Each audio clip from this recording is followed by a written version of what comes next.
Buongiorno, ben ritrovati con Focus TG, molti fatti di cui ci occuperemo questa mattina, li anticipiamo attraverso i titoli del Gazzettino, vediamo una tragedia che ha dell'incredibile, è morto trafitto dalle corna del cervo quest'uomo che guidava un camion in Borgo Vallabelluna, abbiamo intervistato la madre, sentiremo insomma, lo shock nel paese. Dopo questa fine crudele, così l'ha chiamata la mamma, non te lo meritavi. E poi la tragedia di Mestre, il pullman che è precipitato dal cavalcavia, viaggiava a 3 km all'ora prima di volare giù e schiantarsi dopo un volo di 15 metri. L'Italia chiude i confini con la Slovenia dal Friuli Venezia Giulia.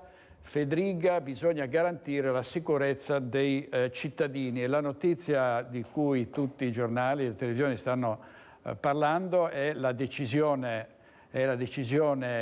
del governo italiano come di altri paesi europei di sospendere il trattato di Schengen, cioè non si passa più liberamente attraverso i confini, ma proprio per ragioni di sicurezza sono stati ripristinati i controlli. Vediamo su questo vediamo il nostro servizio da Trieste. Tornano i controlli al confine con la Slovenia. Il governo italiano ne ha comunicato la reintroduzione in base all'articolo 28 del Codice delle Frontiere Schengen.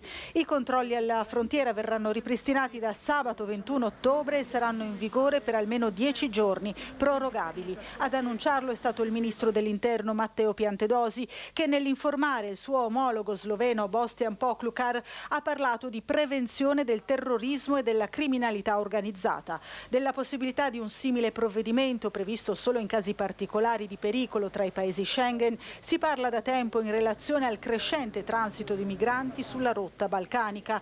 Ora la decisione forte del governo, presa per la crescente tensione ai confini europei, soprattutto a seguito degli attacchi contro Israele, che ha accentuato la percezione di una minaccia interna. Non fa mai piacere chiudere i confini, nessuno avrebbe voluto questo epilogo, ha commentato a caldo il presidente del Friuli Venezia Giulia, Massimiliano Fedriga, ma la situazione venutasi a creare e la stessa linea tenuta dagli altri paesi ha fatto sì che il governo prendesse questa decisione, con primo fine di garantire la sicurezza dei cittadini. Quella del governo è una risposta adeguata a una situazione complessa, invece il commento dell'assessore alla sicurezza Pierpaolo Roberti.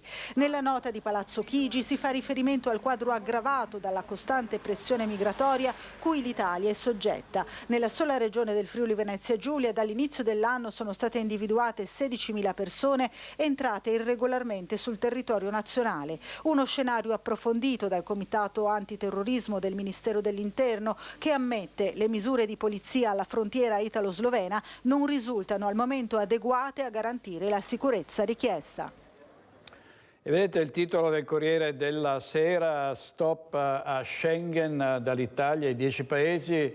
L'Unione Europea, espellere i migranti se sono una minaccia. Finalmente ci sono arrivati a capirlo che bisogna espellerli. Gli 007 dicono rischio di infiltrazioni dai Balcani, quindi proprio attraverso il confine tra Slovenia e Friuli Venezia Giulia. Tutto questo dopo l'attentato compiuto da un killer tunisino a Bruxelles, ha ucciso 2 tifosi svedesi prima della partita, prima di una partita importante tra Belgio e Svezia. Tunisino che era stato in Italia, era arrivato a Bologna, poi è andato a Genova, poi è andato in Svezia, è stato espulso dalla Svezia per ritorsione nel nome dell'ISIS, ha ucciso questi 2 poveri tifosi svedesi che nulla avevano fatto di male. Quindi c'è l'allarme dovuto a queste infiltrazioni di terroristi e anche il rischio che ci sia una nuova ondata di profughi, non più dall'Ucraina, ma questa volta dal Medio Oriente per via della guerra tra Israele e terroristi di Hamas. Sentiamo sulla questione anche dei migranti che vengono fermati ma poi vengono liberati dai magistrati, cosa ha detto ai nostri microfoni ieri il sindaco di Treviso e presidente dell'ANCI Mario Conte. Dovremmo chiedere al governo e all'Europa un cambio di marcia che metta la parola fine a questi sbarchi fino a quando la situazione non sarà quantomeno ritornata serena. Oggi siamo tutti a rischio in Italia e in Europa e quindi è evidente che deve esserci una presa di posizione forte da parte dell'Europa. Vale per le metropoli così come per i territori di provincia l'allerta terrorismo è generale, dice Mario Conte, sindaco di Treviso e presidente ANCI Veneto, man mano che escono dettagli sull'attentatore di Bruxelles con il 45enne tunisino sbarcato a Lampedusa nel 2011 e noto sia in Italia che in Svezia per essersi radicalizzato inneggiando la jihad, la guerra santa. Ci troviamo da una parte un terrorista che è sbarcato per ben 2 volte in Italia, è stato espulso da un paese, è stato messo in arresto, è stato fermato dalla Digos ma è stato libero di uccidere 2 persone a Bruxelles, e dall'altra un ex ministro che per cercare di fermare queste persone oggi si trova a doversi difendere davanti a un tribunale, che è il ministro Salvini. Cioè, capite che è un cortocircuito incomprensibile, irragionevole e che non vogliamo accettare. Da qui la richiesta di alzare le misure di sicurezza partendo dagli sbarchi, la cui gestione continua a dividere anche i cittadini. Secondo me è giusto, io ritengo sia giusto. Ormai siamo in una situazione che è abbastanza insostenibile, a parere mio. Sicuramente delle misure di sicurezza possono comunque aiutare non solo l'Italia ma anche l'Europa a gestire questi sbarchi. Bloccare gli sbarchi sì. Bloccarli. Mi dispiace per determinate persone, però è una cosa che non possiamo più tollerare qui in Italia, anche per il disagio che si sta creando sociale. Sbarcano anche tante persone per bene in cerca di un loro futuro, quindi che ci siano idee rivolte proprio a far sì che riusciamo a vivere in armonia. Il mondo colorato è bello. È arrivata ieri sera a tarda ora la sentenza, una condanna a 24 anni di carcere per Valentina Boscaro, che aveva ucciso con una coltellata Mattia Caruso. Ci colleghiamo subito per tutti i particolari in diretta con Valentina Visentina. A te Valentina. Sì, buongiorno direttore, in effetti è arrivata dopo le 9:30 la sentenza, è stata letta dal giudice dopo una camera di consiglio durata un paio d'ore. In mattinata, come vi avevamo raccontato ieri, il pubblico ministero Valeria Sanzari aveva chiesto l'ergastolo per Valentina Boscaro, accusata di omicidio volontario, di aver ucciso con una coltellata il fidanzato Mattia Caruso il 25 settembre del 2022. Dopo la camera di consiglio la sentenza 24 anni e subito il trasferimento in carcere, perché in questi mesi del processo Valentina è sempre stata ai domiciliari, quindi è stata subito portata in carcere. Una lunga giornata in aula di tribunale, la ricostruiamo con il nostro servizio. Valentina Boscaro è stata condannata a 24 anni di reclusione per l'omicidio di Mattia Caruso, il ragazzo con cui aveva una relazione. Subito dopo la lettura della sentenza, arrivata verso le 21:30 al termine della Camera di Consiglio, la donna è stata trasferita in carcere. La condanna per omicidio volontario, riconosciuta l'aggravante del rapporto affettivo e la calunnia. È stato disposto il risarcimento alle parti civili, l'interdizione in perpetuo dai pubblici uffici e la sospensione della responsabilità genitoriale per tutta la durata della pena. Valentina infatti è una figlia di 4 anni avuta da una precedente relazione che ora vive con il padre. L'omicidio di Mattia Caruso era avvenuto il 25 settembre del 2022 dopo una serata che la coppia aveva trascorso in un locale di Montegrotto Terme. Un delitto di impeto, una sola coltellata al cuore inferta con un coltello a serramanico che Mattia aveva in auto. L'arma e la forza usata, ha detto il pubblico ministero Valeria Sanzari, che ha definito Valentina Boscaro manipolatrice e bugiarda, denotano la volontà dell'imputata di uccidere. Valentina Boscaro, hanno sottolineato poi le legali Francesca Betto e Anna Desiderio, che hanno assistito la famiglia di Mattia Caruso, non ha né allertato i soccorsi né tamponato la ferita del giovane lasciandolo agonizzare. La difesa della giovane donna invece ha provato a ricostruire il rapporto violento tra i due fidanzati, citando una foto che ritrae Valentina con un occhio pesto e ribadendo che la ragazza non aveva intenzione di uccidere Mattia. Il coltello però è penetrato di 5 centimetri, trapassando torace e cuore, poi con freddezza l'ha estratto e l'ha messo nelle tasche dei jeans del giovane. Dopo la lettura della sentenza, Tino Caruso, papà di Mattia, ha urlato assassina, mentre Valentina usciva scortata dai carabinieri che l'hanno portata subito in carcere. In questi mesi invece la donna è sempre stata ai domiciliari. La ragazza dovrà versare una provvisionale di 300.000 euro a testa ai genitori di Mattia Caruso e 100.000 euro a ciascuno dei due fratelli. 4.000 euro invece all'amico di Mattia, calunniato accusandolo in un primo momento, subito dopo il delitto. Tra 90 giorni verranno rese note le motivazioni della sentenza.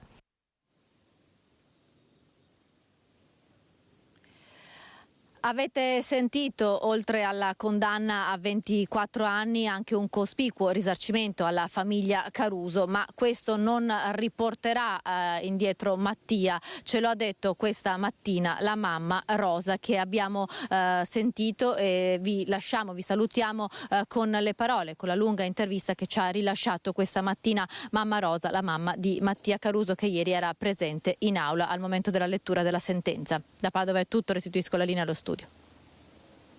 Signora Rosa Caruso, ieri c'è stata la sentenza che ha condannato Valentina Boscaro, l'assassina di suo figlio, a 24 anni di carcere.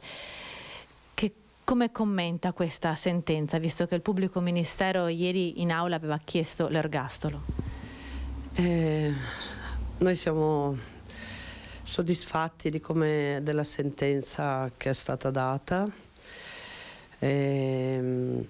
anche se mio figlio non tornerà più indietro, ma perlomeno abbiamo avuto la soddisfazione che sia stata fatta, che sia stata fatta luce sulla personalità di mio figlio, che alla fine non era poi non era vero tutte le calunnie che lei ha raccontato su quello che poteva essere mio figlio. In aula Valentina è stata descritta come bugiarda e manipolatrice. Negli anni in cui voi l'avete conosciuta, avevate percepito questo aspetto del suo carattere? Purtroppo sì.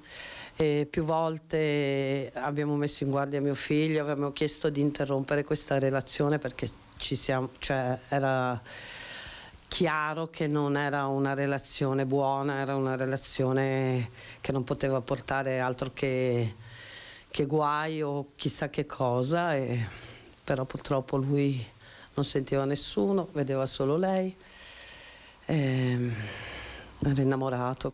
Mattia è sempre stato un ragazzo comunque scherzoso, giocherellone, dove c'era lui c'era sempre festa, era sempre una festa, qualsiasi cosa.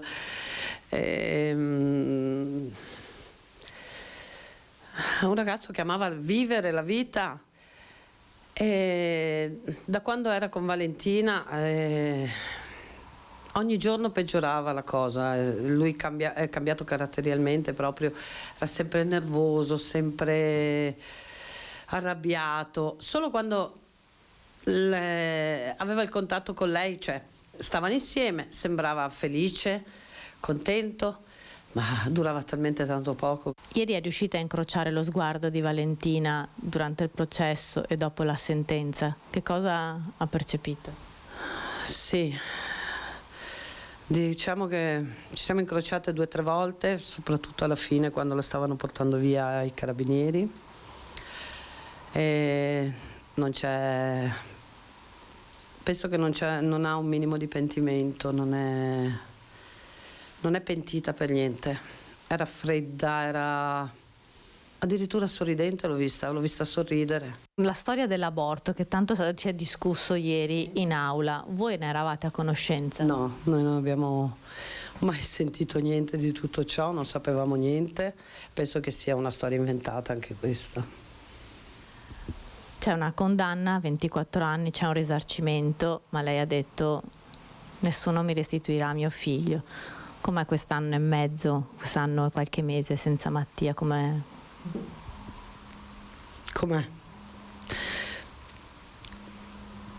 Per una mamma. È una lotta ogni giorno. E questa era la mamma di Mattia Caruso. Il padre ha urlato assassina a Valentina Boscaro in aula e ho visto adesso che è stato intervistato dal Corriere del Veneto diretto da Alessandro Russello, vediamo cosa ha detto. Non ha preso in giro la madre, il padre, ha preso in giro tutti. Solo come Satana può fare, non una donna, perché una donna non ce l'ha. Io non penso esistono esseri umani con la sua calma, la sua tranquillità, il suo sorriso. Non è una donna, è Satana. Quindi per me questa causa l'ha vinta lei, ma non è importanza, va bene così. A me mi dispiace per la madre, per il padre, non dico a me, perché noi siamo del sud, abbiamo un cuore. Non siamo loro non hanno avuto il cuore di venire da noi a dire ci dispiace, non l'hanno fatto. È gente balorda, è gente che non ha sangue nelle vene, non ha cuore, non ha niente dentro, non hanno niente.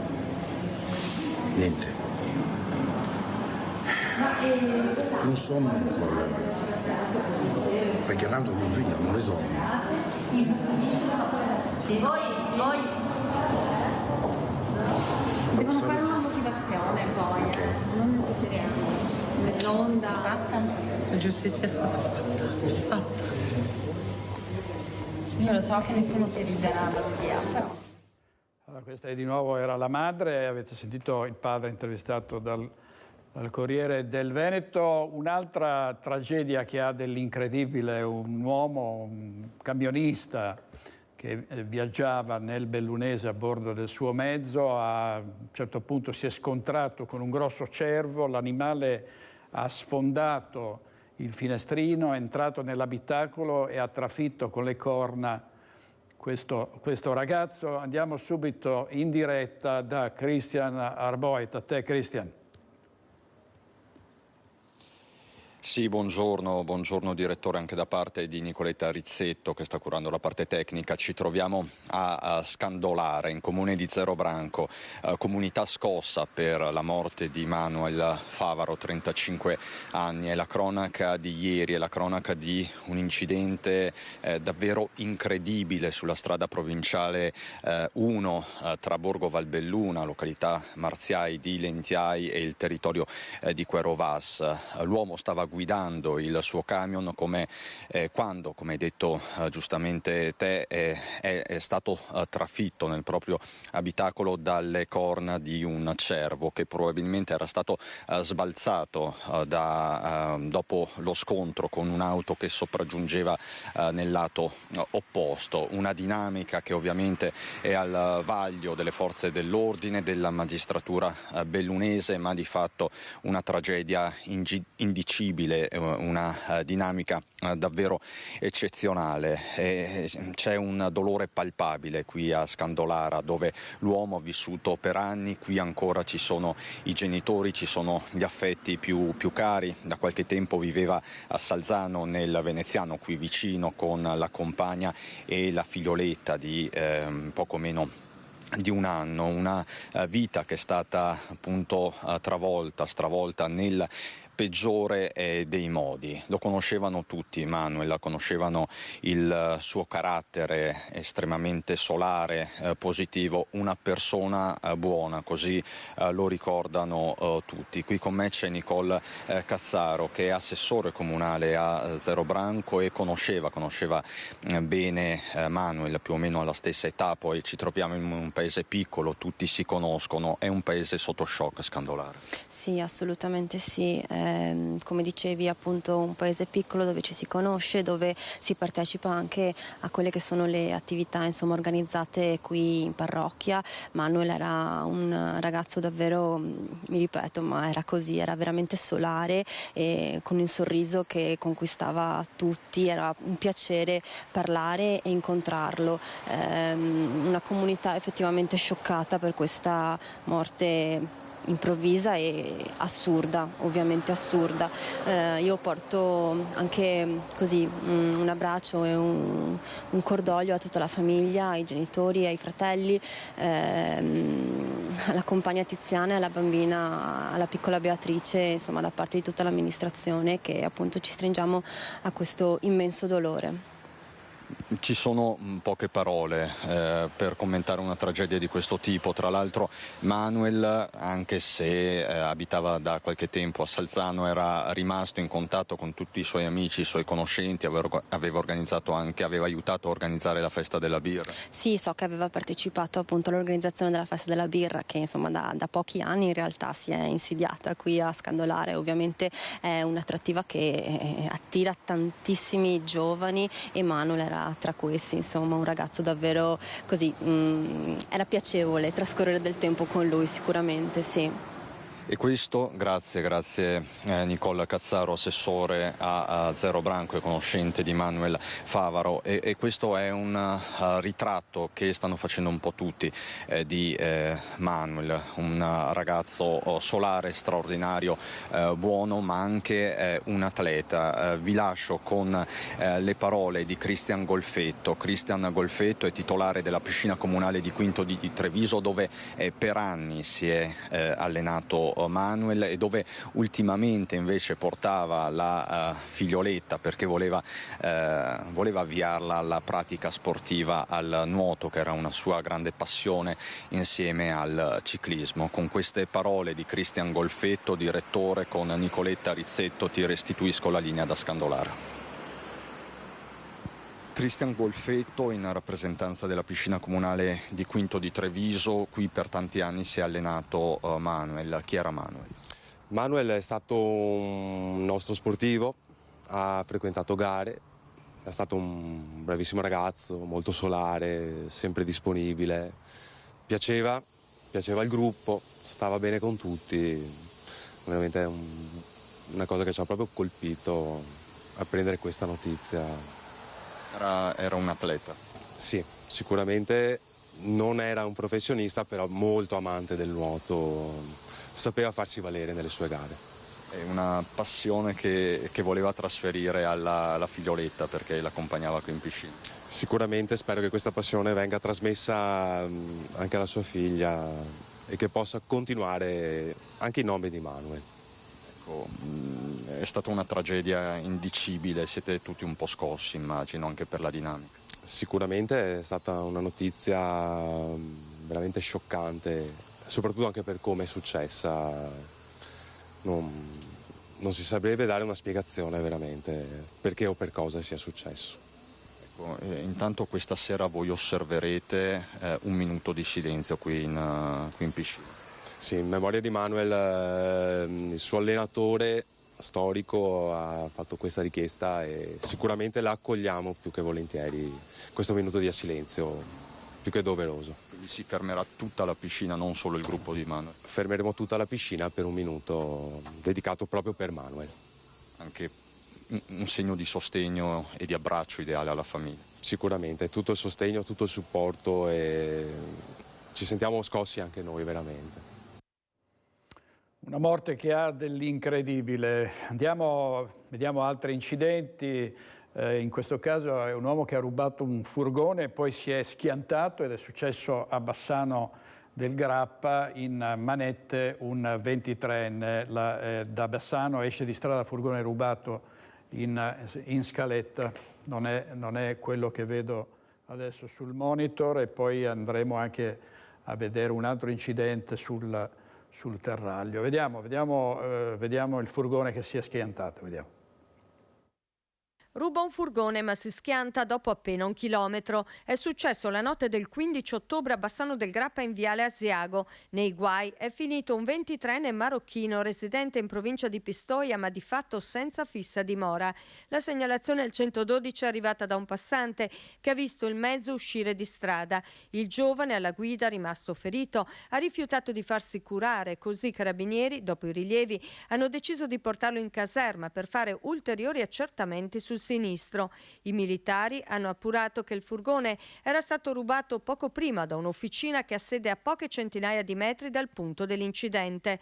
È anche emerso che durante la fuga il 23enne aveva sfondato la cancellata dell'auto rimessa e danneggiato altre autovetture parcheggiate nello stesso piazzale. Il GIP del Tribunale di Vicenza ha convalidato l'arresto e ha disposto nei confronti del giovane la misura cautelare dell'obbligo di presentazione quotidiana alla stazione dei Carabinieri di Tombolo. In regia in questa edizione di Focus TG Renato Cappoia, Italo Morao, vediamo un altro incidente, un SUV che in piena notte come un missile è uscito di strada ed è finito contro la vetrina di un negozio sfondandola completamente. Salvo per miracolo quest'autista che poi risulterà all'alcol test ubriaco. Teatro della folle corsa anche ancora una volta il Terraglio. Vediamo.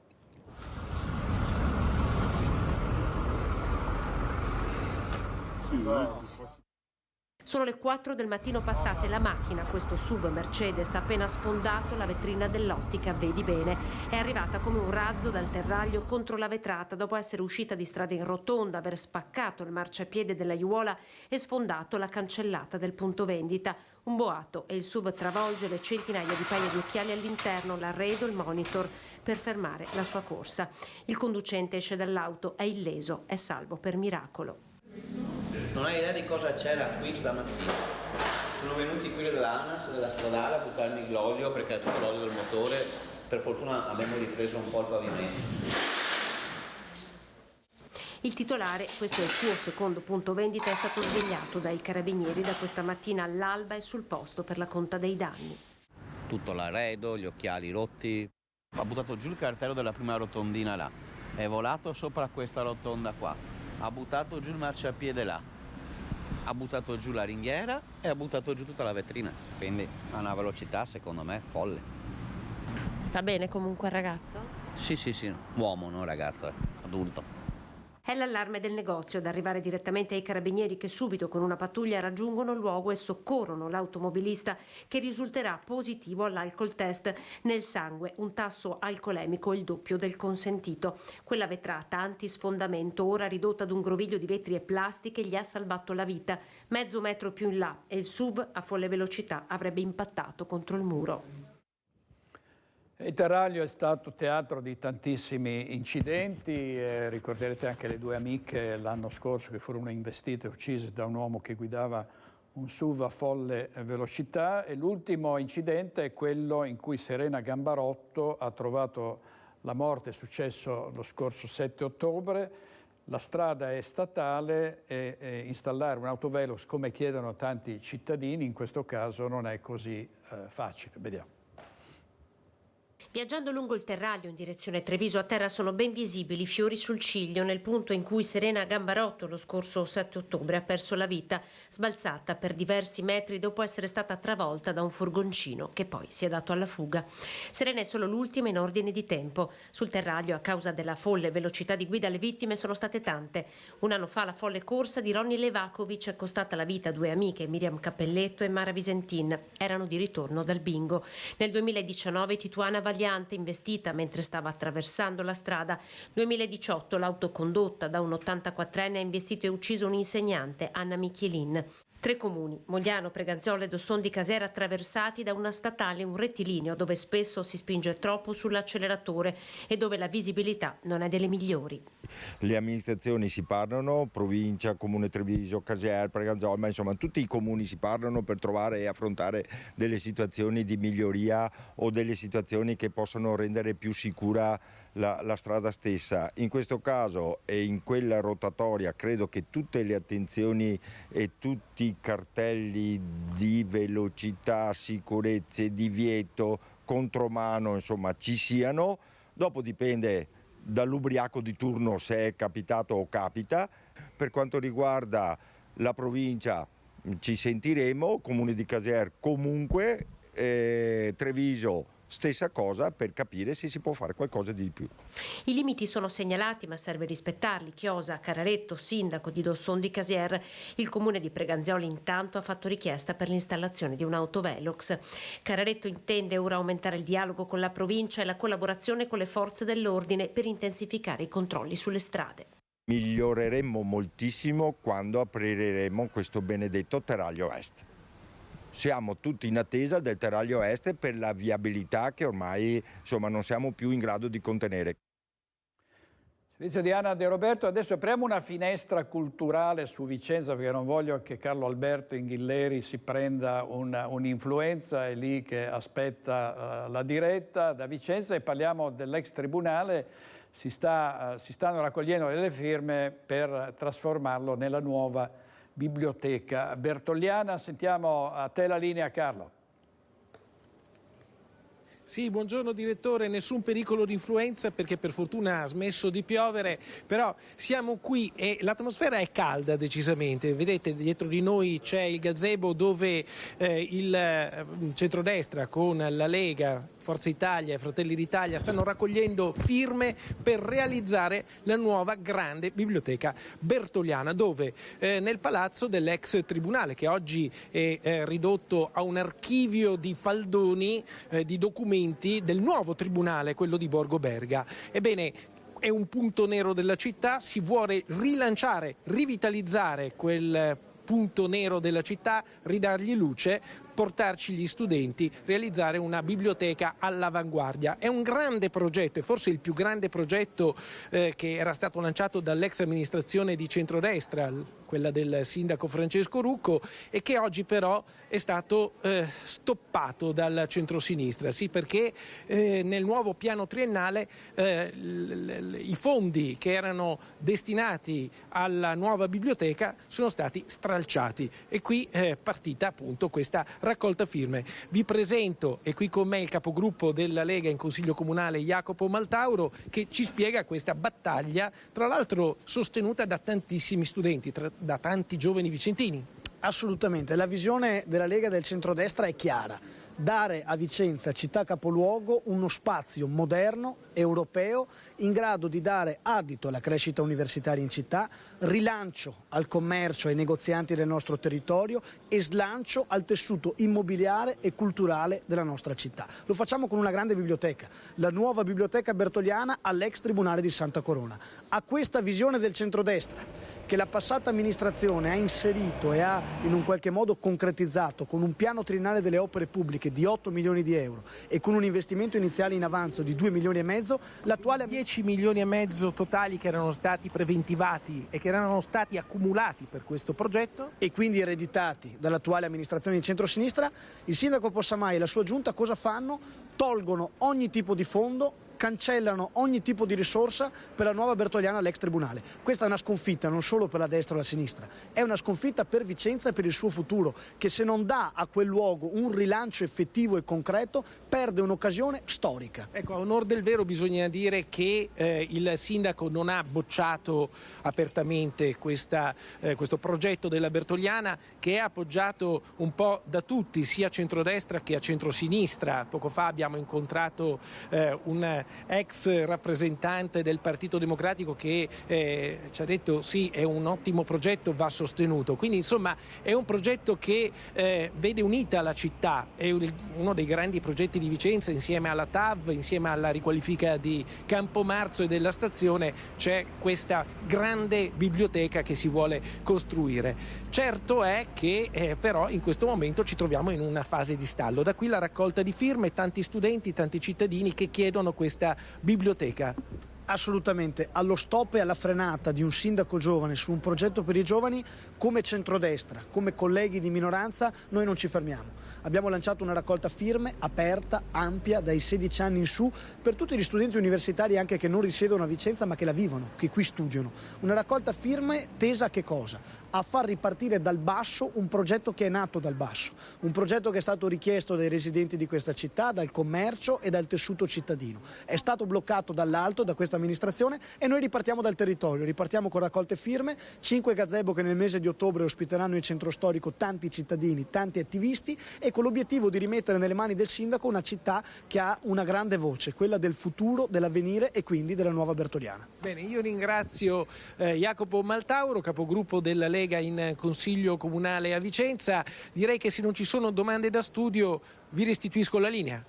Grazie molte a Carlo Alberto Inghillera e Jacopo Maltauro, che ieri sera era qui ospite a Focus, e Focus è stato ancora una volta teatro di una bufera politica dopo le vicende che hanno riguardato Joe Formaggio. Ieri sera c'era a Focus Fabiano Barbizan, consigliere regionale della Lega, e questa è l'apertura del Gazzettino: donne favorevoli all'integrazione perché attratte sessualmente dai neri, bufera sulle parole in TV del consigliere regionale Barbizan. Nel video le parole sotto accusa. Io sono stato costretto a intervenire, come si fa in questi casi, suggerendo di passare ad altri argomenti e soprattutto dissociandomi da quanto era stato detto, perché nei talk ci sono dei limiti che non possiamo superare, per cui anche per evitare poi conseguenze che possono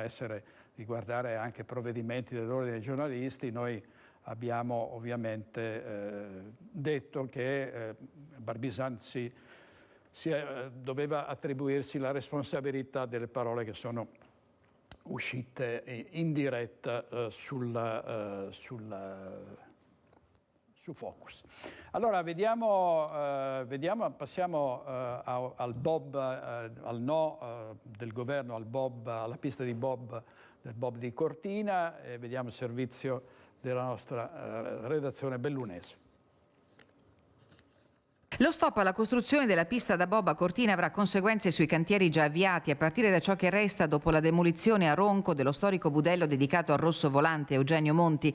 Sembrano infatti in stand-by sia la realizzazione del memoriale che il risanamento dell'area. L'amministrazione comunale di Cortina, per bocca del suo primo cittadino Gianluca Lorenzi, ha già fatto la voce grossa in questo senso, ma le preoccupazioni più forti sono rivolte alle tempistiche dei cantieri per le opere viarie e olimpiche.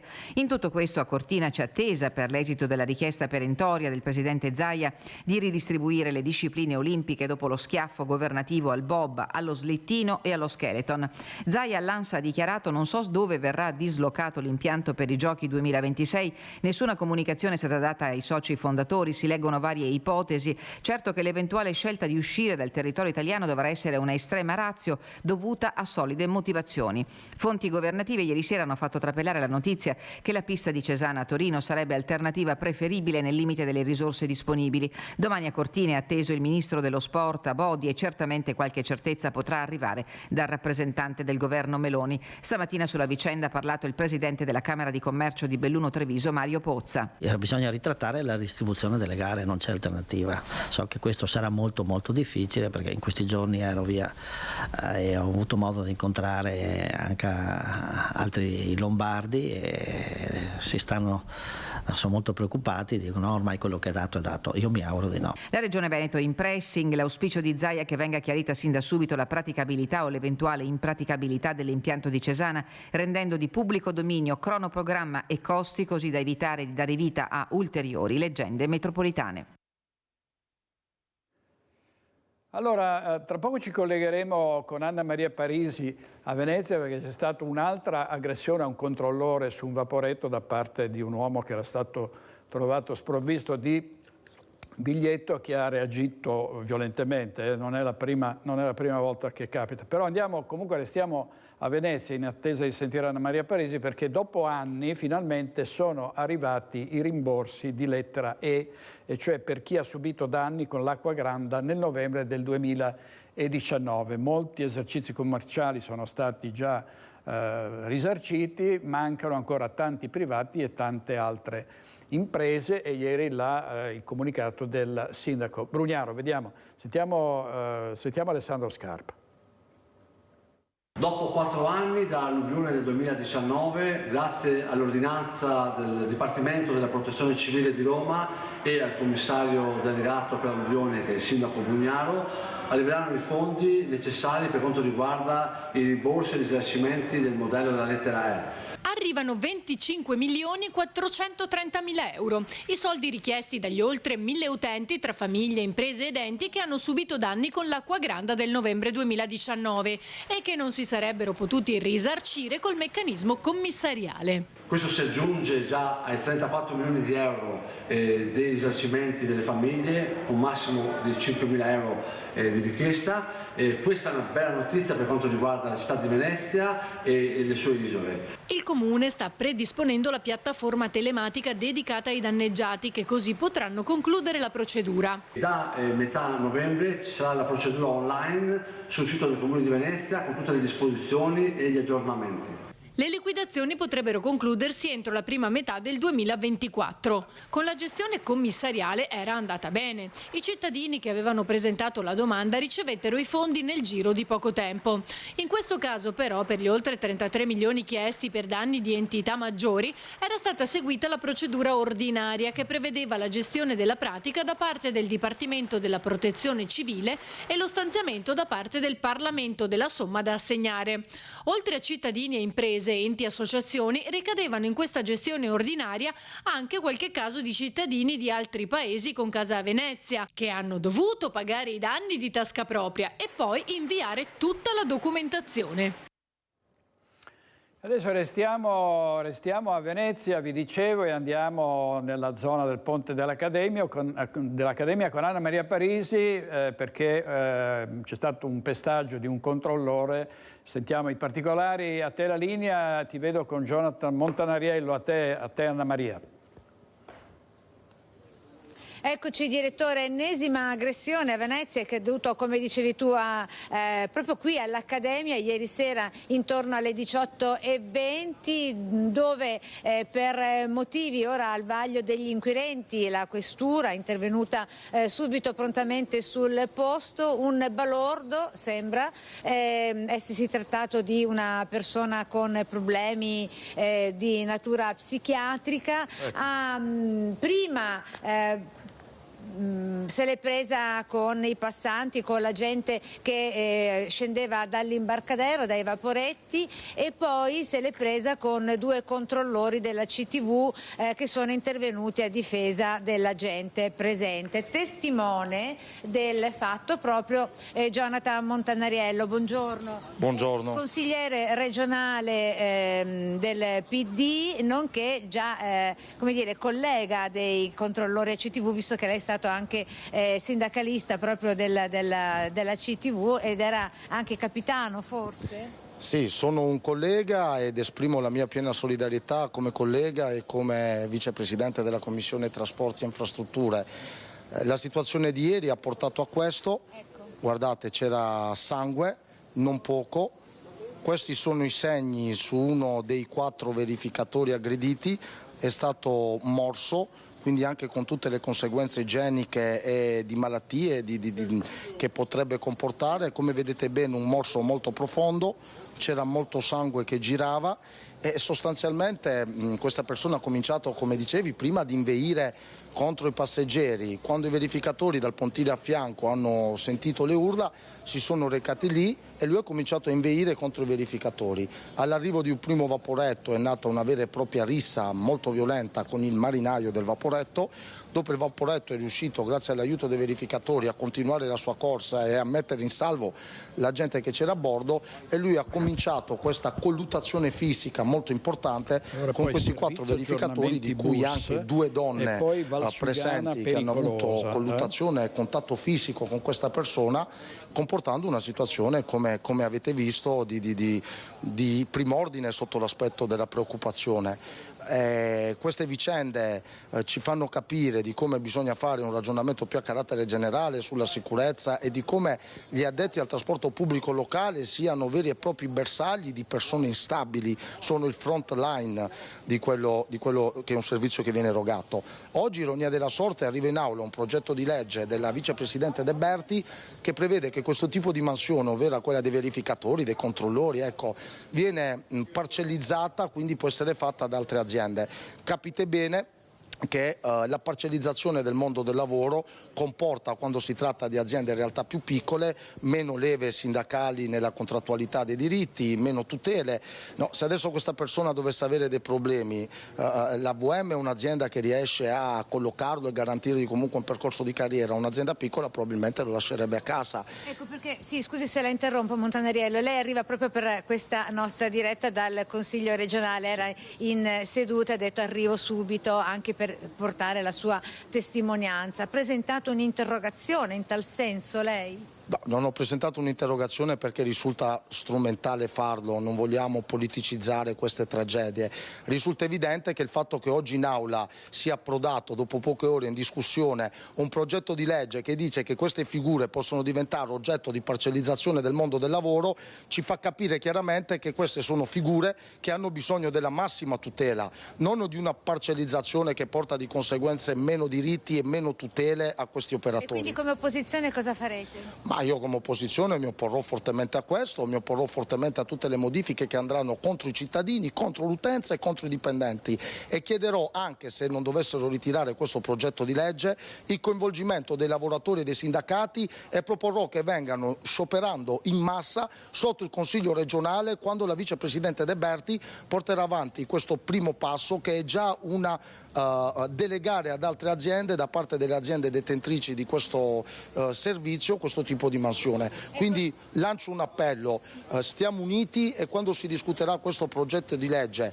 cittadini soprattutto e addetti ai lavori, sindacalisti, autoferrotranvieri, dobbiamo protestare e fargli capire che il trasporto pubblico è pagato al 65% dei cittadini e deve avere una logica di servizio e tutela, non può avere una logica di profitto come ce lo vogliono far passare, senza contare di quello che sta accadendo a Venezia, che alzo le mani, sarebbe da fare un capitolo a parte. Ecco, allora a tal proposito il progetto di legge c'è da dire, direttore, che casca, che viene presentato proprio a meno di 24 ore dallo sciopero della CTV che si terrà domani venerdì 20, uno sciopero con cui si chiedono in definitiva che cosa, Montanariello? Allora, non serve stare da una parte politica per dire che il trasporto è sempre in una città soprattutto complessa come Venezia e anche nei territori limitrofi è un'offerta che diventa sempre inferiore, molto più spesso i cittadini si devono muovere con il proprio mezzo e i diritti dei lavoratori che non hanno i rinnovi contrattuali mettono a repentaglio anche la stabilità e la sopravvivenza delle loro famiglie, perché guardate, queste sono aziende che prima si faceva la gara per entrare, oggi la gente si sta licenziando e scappa via. Questo motivo ci sarà o tutti quanti all'improvviso professionisti qualificati non hanno più voglia di lavorare? Ecco, allora lo sciopero per chiedere in sintesi il rinnovo contrattuale e soprattutto la questione degli orari di lavoro e delle ferie, con i orari di lavoro con questa turnistica dove insomma dicono molti lavoratori non vengono rispettati certe delle pause che dovrebbero essere previste. C'è da dire anche, direttore, in merito all'ultima aggressione che prima di questa intervista con Sandro Ponchi abbiamo anche sentito come si vive qui a Venezia, come aveva accennato lei Montanariello, di giorno come di pomeriggio e così con l'imbrunire, e tanti commercianti dall'edicolante fino alla farmacista anche ai ristoratori ci hanno detto che manca non soltanto un presidio delle forze dell'ordine, ma manca proprio una sorta di pattugliamento a piedi anche delle forze dell'ordine, e quindi chiedono un intervento in tal senso. Lei cosa ne pensa al riguardo, Montanariello? Ma io penso molto ironicamente, ma altrettanto seriamente, che se la sicurezza doveva essere il cavallo di battaglia di questa amministrazione, forse si stava più sicuri prima. e credo che non si può chiederci dopo, perché una città come Venezia spopola, se li togliamo i servizi, rendiamo sempre più complicata la vita a Venezia, ci mettiamo anche il fatto che la rendiamo poco sicura e ahimè allora che diventiamo un segmento territoriale da appaltare al turismo e diventiamo il giocattolo di chi viene di giorno, si diverte, visita la città e dopo va via. Queste città vanno controllate, vanno presidiate, cioè non si può pensare che avvengono situazioni come quelle che sono accadute in questi giorni, cioè la sicurezza ha un valore o no? Queste sono scelte che chi governa deve fare, non può dire che il cavallo di battaglia è la sicurezza e dopo succede quello che succede. Ecco. Grazie a Jonathan Montanariello, consigliere regionale, testimone dell'ultima aggressione a Venezia accaduta proprio dove ci troviamo noi. Da Venezia la linea torna allo studio a San Biagio. Fatto gravissimo, grazie ad Anna Maria Parisi e Jonathan Montanariello. Giustamente si è ricordato lo sciopero dei trasporti che inizia stasera, occhio, dalle 21. Vediamo il titolo del Corriere del Veneto, se possiamo vederlo, grazie. Veneto, i treni garantiti, bus e vaporetti, come muoversi dalle 21 al 19 ottobre, disagi per 24 ore. Il consiglio è quello di consultare i siti e i tabelloni presenti nelle stazioni. E sono talmente frequenti gli incidenti, le risse all'interno dei trasporti pubblici per colpa di passeggeri violenti che si è ipotizzato anche che a causare l'incidente dell'autobus precipitato dalla cavalcavia potesse essere una rissa appunto scoppiata con qualcuno degli occupanti all'interno dell'autobus, un'ipotesi che poi è stata comunque smentita. Su questo, sull'incidente, c'è anche un intervento dei consiglieri del Partito Democratico che chiedono che ci sia una commissione di indagine. Vediamo. In attesa del primo sopralluogo il 25 ottobre della superperizia sul cavalcavia superiore di Marghera dell'ingegner Migliorino, funzionario del Ministero dei Trasporti definito il mastino per le analisi sullo stato del ponte Morandi, è iniziata l'analisi chiesta dal comune dei 18 bus di La Linea. Un'analisi tecnica sui mezzi e sulle carte che ha come sfondo lo scontro avvenuto nei giorni scorsi tra i produttori cinesi e il comune, appunto, dopo la decisione di quest'ultimo di sospendere il servizio all'indomani del secondo incidente, avvenuto sabato sera in via Carducci a Mestre. I primi due mezzi analizzati approfonditamente hanno superato l'esame. Nessun problema a freni e sterzo né alla parte elettrica. Oltre a questo dovrà essere però prodotta la diagnostica completa di ogni mezzo in riferimento sia allo stato attuale che allo storico dal giorno delle immatricolazioni.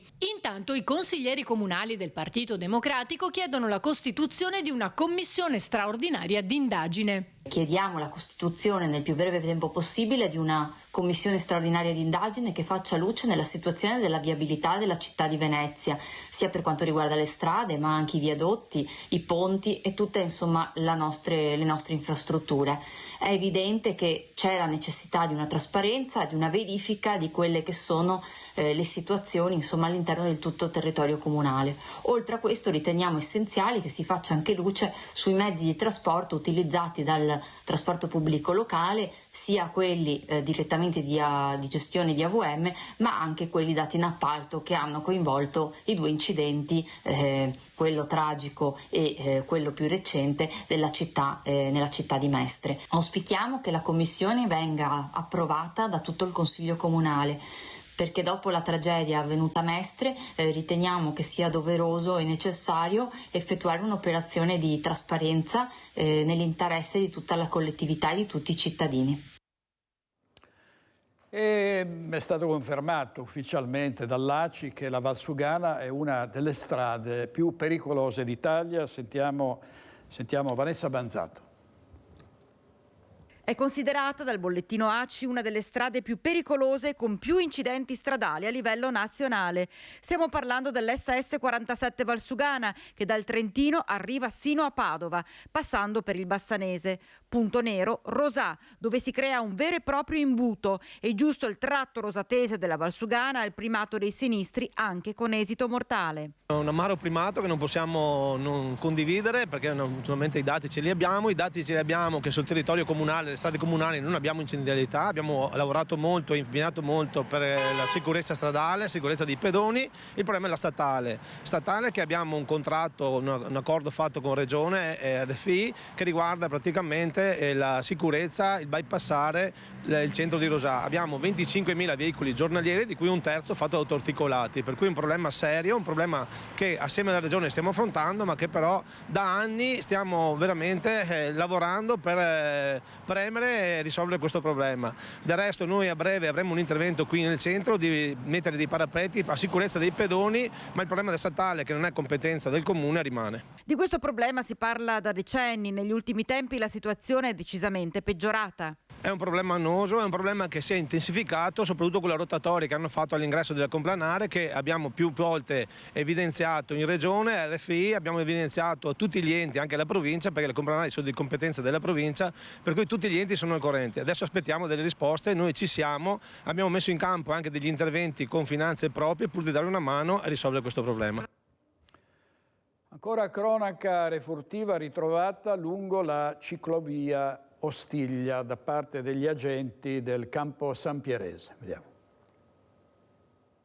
4 pneumatici invernali completi di cerchi in lega e numerosi attrezzi per il giardinaggio sono stati ritrovati ieri mattina dal personale della polizia locale del campo Sampierese lungo la ciclovia dell'Ostiglia a Campo Sampiero. Dagli accertamenti degli agenti è stato ricostruito che è il bottino di diversi furti in abitazioni avvenuti la sera prima. Sono stati ritrovati anche 3 sacchi contenenti i resti macellati di 2 pecore. Anche gli animali erano stati rubati da un'abitazione di campagna della zona. La merce recuperata, del valore complessivo di diverse migliaia di euro, è stata trasportata negli uffici della polizia locale, catalogata e riconsegnata ai legittimi proprietari. Con tutta probabilità, la merce era stata accatastata in un luogo nascosto per essere recuperata in seguito dagli autori dei furti. Sono al vaglio degli uomini guidati dal comandante Antonio Paolocci i filmati delle telecamere di videosorveglianza per risalire agli autori dei furti. I ladri sono in azione negli appartamenti ma anche nelle città ai danni dei turisti, soprattutto a Venezia, e vediamo ancora cosa è successo e ce lo racconta Filippo Fois, un uomo che è stato picchiato dopo aver tentato di raggiungere un ladro che aveva derubato un turista. Sentiamo. Capo della Guerra l'ho fermato, gli ho detto adesso tu hai fregato i soldi a un turista e aspetti, adesso io chiamo i carabinieri e tu rimani qua. Ha cominciato a dimenarsi e a un certo momento mi ha dato un pugno. Franco Dei Rossi fa parte dei cittadini non distratti e l'aver bloccato un uomo che aveva appena derubato un turista gli è costato un pugno in testa di cui porta ancora i segni. Il fermato, poi consegnato ai carabinieri, fa parte di quel foltissimo gruppo di venditori abusivi di paccottiglia e di grano per piccioni, generalmente bengalesi, che a decine calano in piazza San Marco, abbordando turisti che pensano di cavarsela con pochi spiccioli. Turisti magari si danno 2-3 euro, no, abbiamo dato parecchio grano, dovete darci 10 euro minimo. Poi anche 20 euro e addirittura quando i turisti tirano fuori dal portafoglio i soldi, qualcuno di loro prende i 50 euro dal portafoglio e scappa via. E è successo parecchie volte sta roba qua. Questo è ciò che succede praticamente ogni giorno in piazza San Marco, nel cuore di Venezia. E quando non si arriva all'estremo del furto, la richiesta di denaro viene condotta con un'insistenza che può sfociare anche nell'intimidazione, accerchiando in gruppo il o i malcapitati di turno che a quel punto preferiscono tirare fuori i soldi. È capitato di vedere qualche risa o comunque un turista che ha detto io non voglio pagare? Sì, parecchi, mi sono venuti anche in negozio, tanti, scappando, avendo paura, chiedendomi aiuto o chiedendo di chiamare la polizia. Anch'io ho avuto da discorrere con loro. Ti dicono stai zitto, ti uccido, ti accoltello. L'esperienza di questo commerciante non è isolata. In mezzo alla piazza troviamo un fotografo ufficiale di fotoricordo. Il mio collega, che oggi non c'è, è stato addirittura aggredito da una decina di loro con ombrellati in testa, eccetera. Per quale motivo? Per il motivo che lui li ha ripresi e li ha corso dietro, alla fine loro si sono ribellati, in 10-15 lo hanno massacrato di botte, è andato anche in ospedale, al civile.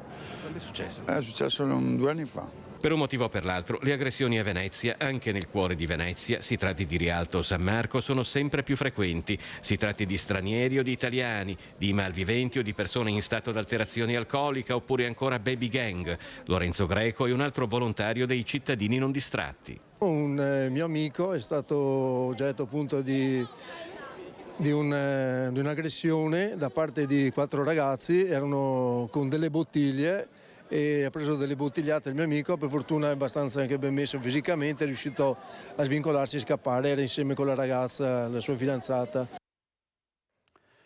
E molti di questi episodi sono provocati anche da indigenza, da persone che arrivano in Italia, non hanno di che sfamarsi, allora vanno a procurarsi dei soldi entrando nelle abitazioni o sfilando i portafogli ai turisti, come succede a Venezia con le borseggiatrici.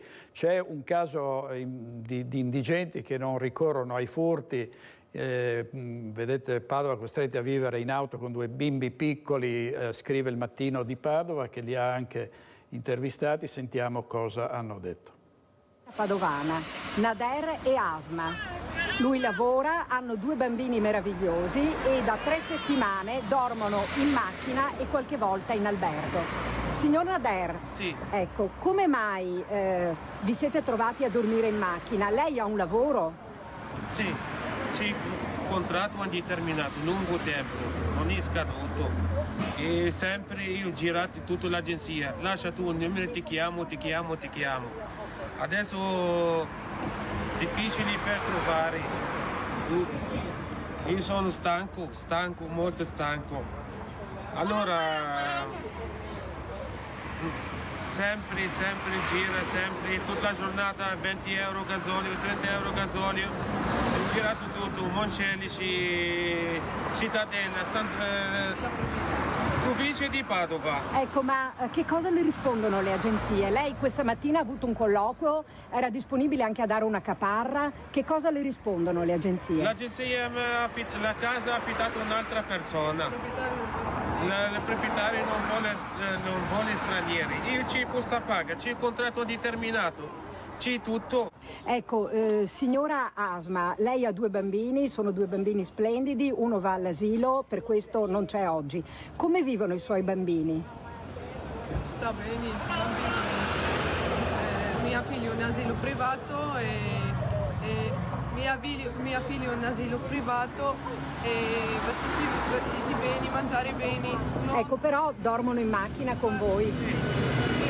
È troppo soldi, io posso pagare 600-700 per mese, ma non posso pagare 600 o 700 per una settimana. Ecco, voi avete anche vissuto in albergo e vi chiedono almeno 100 euro a notte. Sì, ho stato a Pex Hotel 3 notti, 100 euro a notte e dopo cambiare un altro hotel 70 euro al notte. Ecco, stamattina avete avuto un colloquio. Stamattina avete avuto un colloquio con il sindaco di Curtarolo. Che cosa vi ha risposto? Dove voi siete residenti? Lei mi ha detto adesso non c'è posti, se sentiamo qualche agenzia, se trovate una casa affitto ti chiamo. E no fai sofferenza. Non spiego. La comune di Cortarolo ha detto non ne abbiamo una casa. L'altra volta. Aiutami, dammi almeno aiutami. Sono ancora residenti a Cortarolo. Hai parlato con il comune di Padova mi ha detto tu residenti a Cortarolo, vai a Cortarolo.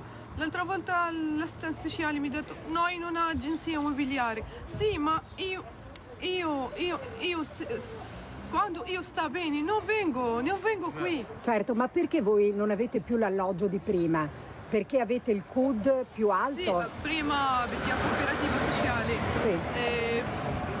Mio marito ha un reddito alto, per questa cosa il progetto è finito, dove uscire. Qual è il vostro reddito, se posso chiedervelo? reddito di un anno. 16.000. Quindi il reddito alto è 16.000 euro e non potete più avere la cooperativa. Va bene, lanciamo un appello se qualcuno vi può dare una mano a trovare una casa in affitto. Grazie mille, molto gentili, aiutami. E posso pagare 600, 500, 700 per mese, ma non posso pagare per una settimana. Certo. Non posso. L'altra volta l'assistenza sociale mi ha trovato un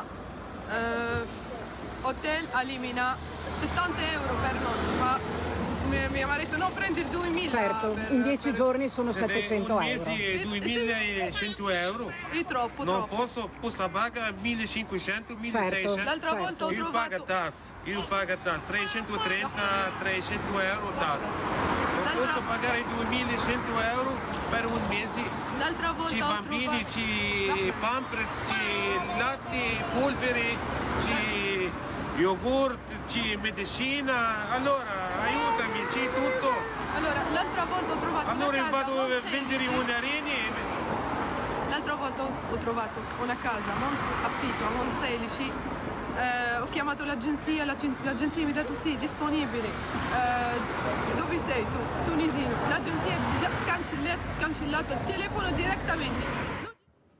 Ci sono anche molti italiani che sono costretti a vivere in auto, ma questo è il destino di tanti stranieri che vengono in questo paese pensando di trovare lavoro, un'abitazione e una vita migliore, si ritrovano con 2 bimbi piccoli a dormire in auto. Andiamo in pubblicità, torniamo subito con altre notizie, altri collegamenti. State con noi.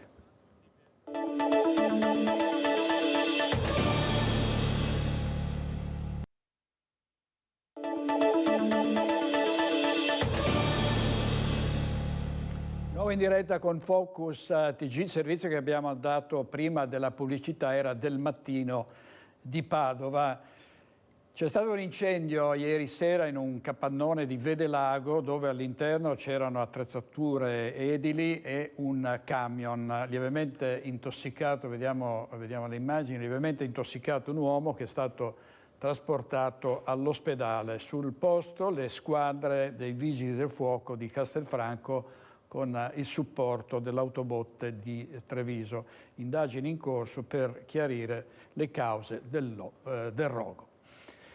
Emergenza lupi, il comune di Gaglio sull'altopiano, assieme ad altri 3 comuni del Trevigiano e Bellunese, ha aderito ad un progetto della Regione Veneto a tutela delle malghe per prevenire le molte predazioni. Sentiamo da Bassano del Grappa, vedo Emanuele Munari, sindaco di Gaglio. Noi cercheremo di fare il possibile di mettere in atto tutte le azioni per contrastare appunto l'avanzamento di questo predatore bello, importante, ma che per noi è un problema.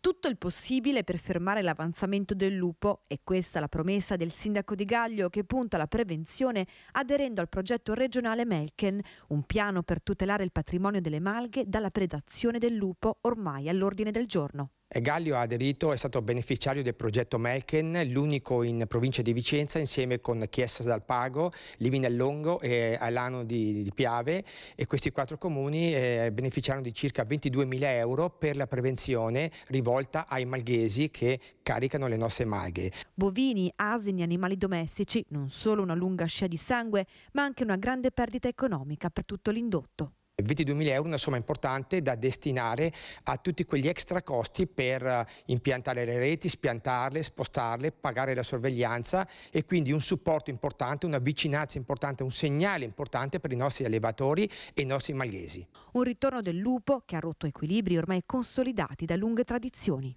Il lupo, come dico spesso io, e sono l'unica voce e qui fuori dal coro, il lupo non è più un animale in via di estinzione, ma bensì oggi in forte espansione, e quindi coloro che hanno voluto in qualche modo favorire il ripristino di questo lupo devono assumersi le responsabilità anche di contenere questo predatore. Restiamo a Gaglio ancora col sindaco Munari, perché è sempre più vicino il Bomba Day di Stoccareddo. Manca una settimana al Bomba Day di Stoccareddo, necessario per bonificare la casa dove ha perso la vita Riccardo Baù, il 30enne morto per l'esplosione di un ordigno bellico incastrato in uno dei muri della sua abitazione. C'è infatti una seconda bomba conficcata a pochi centimetri di distanza dallo squarcio aperto dallo scoppio del 1° giugno. 300 le persone che saranno evacuate. Giovedì 26 ottobre lo sgombero del paese inizierà alle 7. In 45 minuti Stoccareddo dovrà essere completamente vuoto. Per quanto riguarda appunto l'estrazione dell'ordigno, l'inizio delle operazioni è previsto intorno alle 9 di mattina e hanno calcolato che più o meno intorno alle 16, massimo 18, l'ordigno sarà estratto e anche già portato via per il relativo brillamento. Sarà una lunga giornata per i cittadini di Stoccareddo, con il comune di Gaglio che si è attivato anche per organizzare un punto di accoglienza. Le persone, soprattutto quelle che non sono al lavoro e che hanno necessità, potranno stare in auditorium con delle brandine, con dei pasti caldi, le 300 persone interessate all'evacuazione che puntualmente ci hanno sottoscritto un modulo e ci hanno detto dove andranno, cosa faranno e le necessità che loro potranno avere in quel giorno. Registrato tutto questo, abbiamo raccolto il file già trasmesso alla prefettura. Come detto, le operazioni degli artificieri andranno avanti per l'intera giornata. Il via libera per il rientro nelle case dovrebbe arrivare nel tardo pomeriggio e sarà prontamente comunicato. I cittadini sanno che dovranno rivolgersi o controllare le nostre pagine Facebook e social per essere aggiornati. C'è anche nel vademecum che andremo a consegnare ai cittadini già da lunedì prossimo, ma che loro hanno già visto nella riunione, anche i numeri di riferimento del comune. Intervista di Monica Smiderle. Dall'altopiano scendiamo a Vicenza, dove il sindaco Giacomo Possamai ha mantenuto la promessa. Aveva annunciato qualche tempo fa che avrebbe lanciato il vigile di quartiere e così è stato. Vicenza ad alta tensione, giornate infinite martellate da tanti piccoli grandi episodi di criminalità e degrado. Ieri il maxi blitz delle forze dell'ordine a Campomarzo e nei centri nevralgici dove i cittadini segnalano furti e rapine, bivacchi e spacciatori di droga.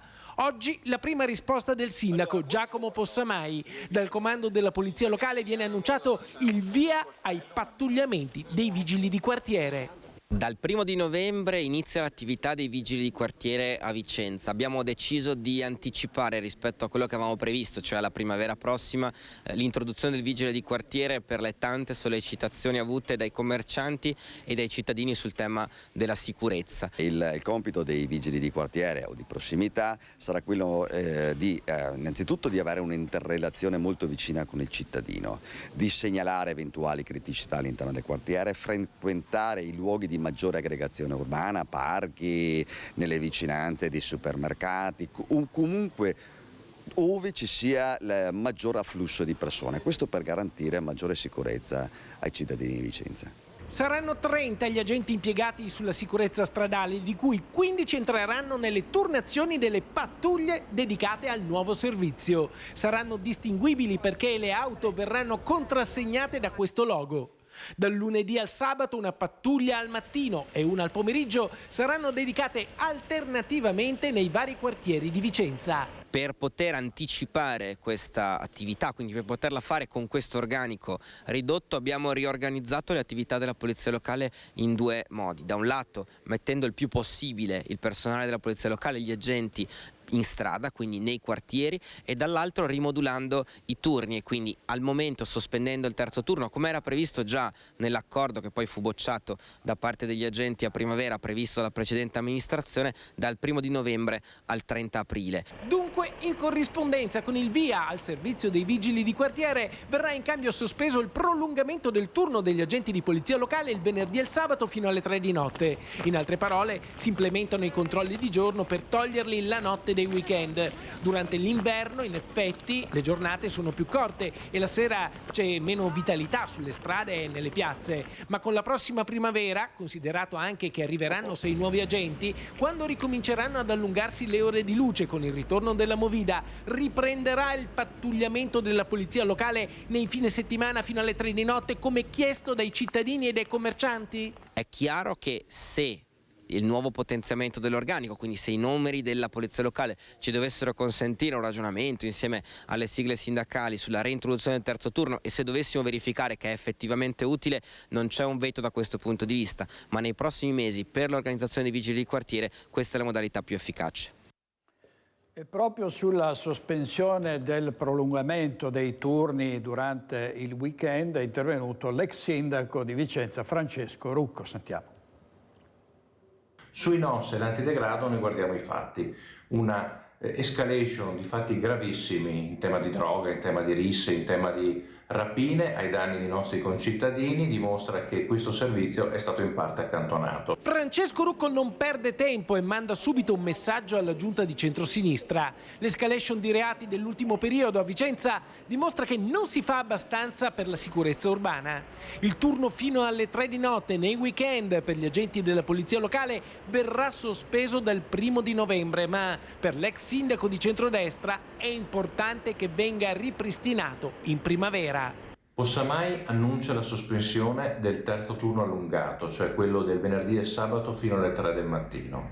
Una sospensione che giustifica temporanea, cioè fino alla primavera, ma che vedrà poi se sarà in grado di far ripartire. Sarebbe come dire di abbassare le braghe davanti ai sindacati rispetto alle loro richieste, cedere di fronte ai sindacati che non volevano assolutamente l'allungamento del terzo turno. Sarebbe grave togliere alla città, e i cittadini in particolare sarebbero i primi a rimetterci, un servizio fondamentale soprattutto nella primavera e estate quando la gente vive molto anche di notte fino all'alba. Sul vigile di quartiere Francesco Rucco è assolutamente favorevole, tanto che già con la sua giunta era stato introdotto il vigile di prossimità nei quartieri di San Pio X e di San Lazzaro. Insomma, il nuovo servizio è promosso anche dal centrodestra, a patto che non sia un'operazione solo di facciata. Il vigile di quartiere, vedremo l'organizzazione del territorio, vedremo se non sarà un'operazione, come crediamo, di facciata, perché è importante lavorare sull'antidegrado e sull'antidroga, sulla sicurezza urbana,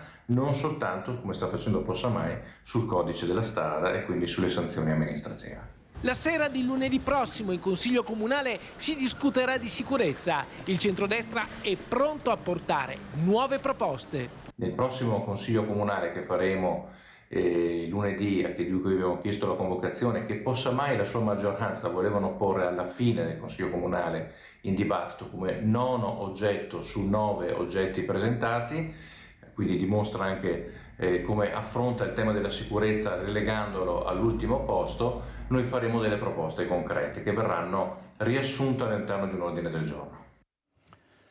E la catastrofe nella striscia di Gaza con bombardamenti dell'ospedale, centinaia di morti e poi profughi palestinesi ammassati lungo la frontiera dell'Egitto sta avendo ripercussioni anche sull'economia e si teme che tutto questo possa avere riflessi molto negativi anche sulle imprese. Allora la Camera di Commercio con il Presidente Mario Pozza a Treviso dice è necessario assolutamente mettere in sicurezza in questo frangente le imprese. Vediamo.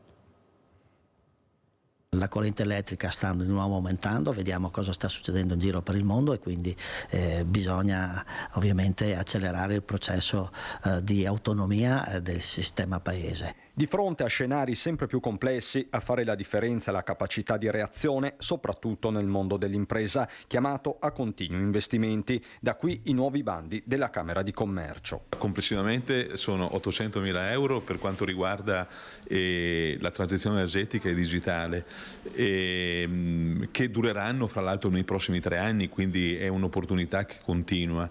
Sono risorse per noi importanti, che però hanno una leva almeno di 4 volte, quindi muovono investimenti molto superiori. Ci sono poi il sostegno ai tirocini in azienda e le borse di studio per gli studenti degli ITS, i percorsi post maturità con sbocco immediato nel mondo del lavoro, dove la carenza di profili specializzati resta cronica. La manodopera è un problema in tutta Italia, in modo particolare qui da noi, e quindi bisogna lavorare su questo. E poi assieme alla Regione abbiamo questo bando importante che partirà proprio a fine mese sui temi dell'energia.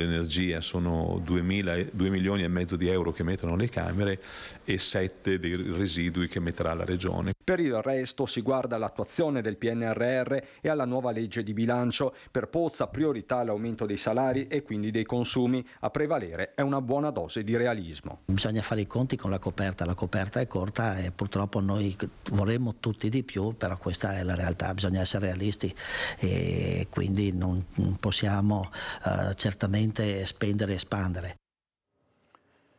Non possiamo spendere e espandere, dice giustamente Mario Pozza. Il governo sta tentando di rilanciare l'economia con una manovra da 24 miliardi dove sono anche previsti dei tagli all'interno dei ministeri. Vedremo quanti ministri poi seguiranno le istruzioni da questo punto di vista e quello che sta accadendo nel mondo ha dei riflessi, diceva ieri sera lo psicologo Mirko Castellera, anche sul disagio giovanile che rischia di aumentare. Ci sono iniziative però come quella di Mogliano Veneto che rifinanzia un progetto che ha dato degli esiti importanti lo scorso anno. Vediamo.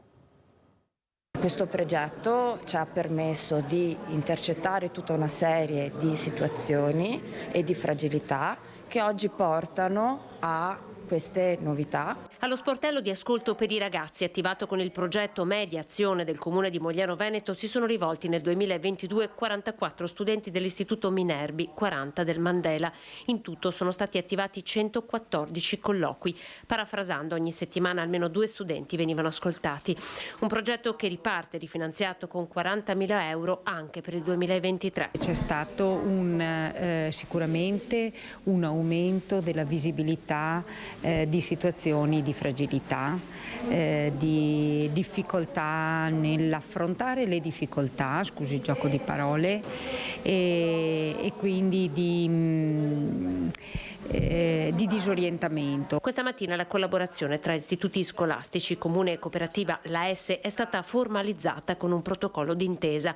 Modalità operative, ruoli, coinvolgimento in caso di necessità di altri servizi territoriali sono stati messi nero su bianco. La novità del protocollo d'intesa, al di là dell'aspetto chiaramente educativo, è quello di riuscire in qualche modo a superare i lacci che comunque la burocrazia mette per essere molto più efficaci e molto più tempestivi per i ragazzi. Il protocollo di fatto consente agli assistenti sociali di entrare in gioco senza che siano le famiglie a chiederlo in maniera volontaria, ma mettendosi in ascolto proprio dei ragazzi attraverso lo sportello.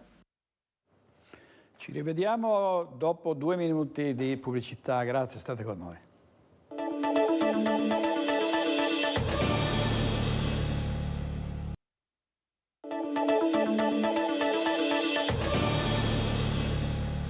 Torniamo con una notizia pubblicata poco fa dal Gazzettino, incendio a Cison, vediamo la prima pagina del Gazzettino, incendio a Cison, garage e abitazione inghiottite dalle fiamme, vediamo, grazie, vediamo anche le immagini di quanto è accaduto, un incendio si è sviluppato all'interno di un'abitazione, ci sono pochi particolari, ed è rimasto ferito il proprietario. Si sta cercando di capire quali siano state le cause, ma vedete in queste immagini si vede del fumo, l'abitazione è questa, il proprietario è rimasto ferito, sembra in maniera non grave, sono intervenuti subito prontamente i vigili del fuoco. Sono trascorsi 6 anni dal referendum in cui i veneti votarono per l'autonomia. L'anniversario cade il prossimo 22 ottobre. Venetinet affronterà la questione in un convegno in programma a Villa Gritti di Stra dalle 18 alle 18 di questo venerdì. Venerdì 20 ci troviamo per approfondire un tema importantissimo, in una forma però anche un po' di discussione, forse anche un po' di polemica, sul tema del federalismo, dell'autonomia che ancora non ci sono. Sono passati quasi 2200 giorni da quel 22 ottobre del 2017 nel quale i veneti votarono la consultazione referendaria per l'autonomia regionale. 6 anni e 5 governi dopo, Venetinet farà il punto della situazione a Villa Gritti la Superba di Stra. Gerangelo Bellati fa parte di Venetinet, una rete di professionisti, intellettuali e imprenditori che desiderano proporre tra i veneti una crescente consapevolezza di essere popolo. Di che cosa parliamo? c'è prima di tutto un mio intervento sul tema dei LEP, dell'evasione fiscale e quindi anche del problema dell'attuazione del federalismo fiscale. Un intervento poi dell'avvocato Renzo Fogliata che parlerà del sentimento di patria dei Veneti dopo la fine della Serenissima, ed infine Roberto Baggio, commercialista e studioso di questi temi, parlerà della differenza del fisco fra le regioni a statuto ordinario e quelle a statuto speciale, ma anche del tema autonomia differenziata versus regioni a statuto speciale. Dal significativo titolo La tempesta perfetta, il convegno è fissato alle 18 di venerdì 20 per una disamina a 360 gradi di un tema basilare dell'agenda politica veneta, un tema che per Venetinet rappresenta uno snodo focale per il futuro del territorio. Venetinet è un'associazione di professionisti, di studiosi guidata dal professor Antonio Scipioni, che ha come obiettivo quello appunto dello studio del tema dell'autonomia, soprattutto visto che sono passati tanti anni da quando i veneti hanno espresso chiaramente la loro volontà di autonomia grazie al referendum. E per chi vuole saperne di più sull'autonomia vi rimandiamo al sito della Regione del Veneto, lo vedete, portale Autonomia del Veneto, le tappe, gli atti ufficiali, l'analisi dei dati, i contatti, con ovviamente tutto quello che si deve sapere per capire l'autonomia, il progetto dell'autonomia e del federalismo, con interventi, vedete, il professor Bertolissi, Elena D'Orlando e lo stesso governatore. Grazie a tutti, grazie molte a Renato Capoia e Italo Morao che sono stati in regia. Ci rivediamo questa sera a Focus alle 21:15. Buona giornata.